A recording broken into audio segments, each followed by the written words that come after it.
अंतर्राष्ट्रीय समाचार। ढाका में इमारत में आग लगने से 43 लोगों की मौत। ढाका के बेली रोड पर गुरुवार देर रात 6 मंजिला व्यावसायिक इमारत में लगी आग में 43 लोगों की मौत हो गई।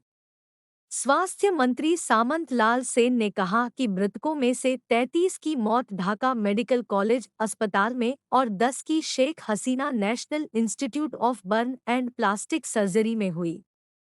उन्होंने बताया कि गंभीर रूप से झुलसे 22 से अधिक लोग जिंदगी और मौत से जूझ रहे हैं। Green cosy cottage shopping mall से लगभग 75 लोगों को बचाया गया, इनमें से 42 लोग बेहोश थे।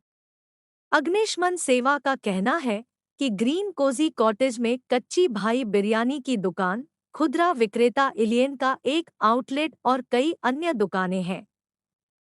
इंडोनेशिया में भारी बारिश से अचानक बाढ़ आई, रोड जलमग्न।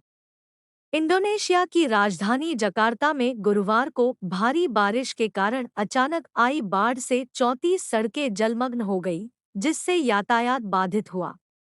अधिकारियों के अनुसार शहर के कुछ इलाकों में निवासियों को जगह खाली करनी पड़ी।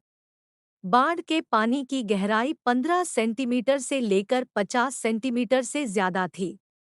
इंडोनेशिया की मौसम एजेंसी ने गुरुवार को अगले 8 दिनों के लिए राजधानी और उसके शहरों में संभावित भारी बारिश की चेतावनी जारी की। समाचार एजेंसी शिन्हुआ के अनुसार मौसम विज्ञान, जलवायु विज्ञान और भूभौतिकी एजेंसी (BMKG) मौसम विज्ञान के उप प्रमुख गुसवंतो ने कहा, 2001 मार्च से 8 मार्च के बीच भारी बारिश, तेज हवाएं जकार्ता और बोगोर, डेपोक तथा बेकासी समेत अन्य शहरों को प्रभावित कर सकते हैं। चीनी राष्ट्रीय सांख्यिकी ब्यूरो में चीन की जीडीपी वृद्धि दर 5.2% रही। चीनी राष्ट्रीय सांख्यिकी ब्यूरो ने 2023 में चीन के राष्ट्रीय आर्थिक और सामाजिक विकास का सांख्यिकीय बुलेटिन जारी किया। प्रारंभिक गणना के अनुसार साल 2023 में वार्षिक सकल घरेलू उत्पाद जीडीपी 260.582 खरब युआन था, जिसमें वर्ष 2022 की तुलना में 5.2% की वृद्धि हुई। उनमें से प्राथमिक उद्योग का अतिरिक्त मूल्य 89.755 खरब युआन था, जो वर्ष 2022 से 4.1% की वृद्धि थी। द्वितीयक उद्योग का अतिरिक्त मूल्य 482.589 खरब युआन था, जो 4.7% की वृद्धि थी। तृतीयक उद्योग का अतिरिक्त मूल्य 688.238 खरब युआन था, जो 5.8% की वृद्धि थी। अंतिम उपभोग व्यय ने जीडीपी की वृद्धि को 4.3% अंक तक बढ़ा दिया।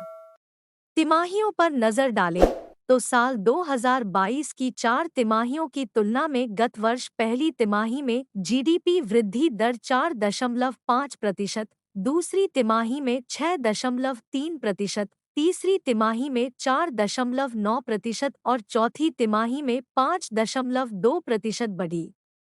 जापान में 4.9 तीव्रता का भूकंप।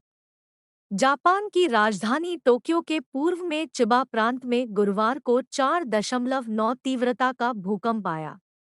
जापान की मौसम विज्ञान एजेंसी (JMA) ने कहा कि भूकंप स्थानीय समय के अनुसार शाम 6:35 बजे आया।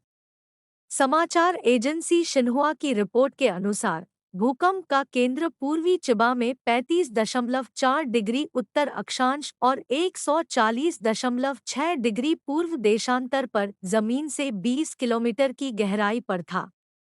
JMA के आंकड़ों से पता चलता है कि गुरुवार शाम तक दिन के दौरान 4 भूकंप के झटके आए, जो टोक्यो के कई हिस्सों में भी महसूस किए गए। भूकंप के बाद सुनामी की कोई चेतावनी जारी नहीं की गई है। BNT की खास पेशकश।